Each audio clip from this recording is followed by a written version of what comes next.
My trip to cover Oregon National Guard troops at war in Afghanistan began November 7th, 2006, when I bid farewell to friends and family at the Oregon military headquarters and boarded a plane for Camp Shelby, Mississippi, where I would rendezvous with local troops bound for the same destination. After landing in New Orleans, I caught a ride to Hattiesburg, Mississippi, near the gate to the base, where I found a room for the evening. Checkpoint 1, getting ready to go to Camp Shelby, Mississippi for the trip to Afghanistan.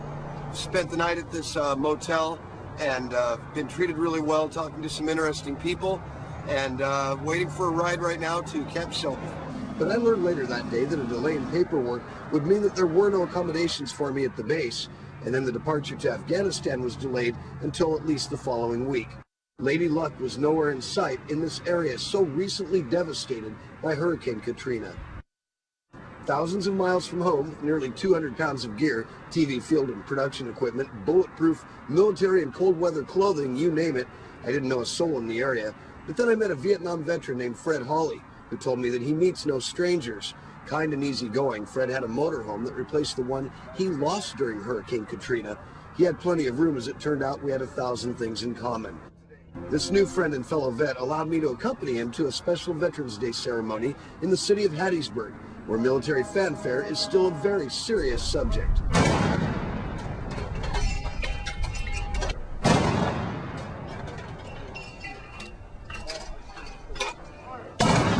Fred explained that contrary to what many people on the West Coast believe, the spirit of the Deep South has indeed changed, and real progress has been made in race relations here. Far better, he said, than most people know or realize. We hailed at the twilight's last gleaming, whose cross stripes and bright stars through the perilous fight.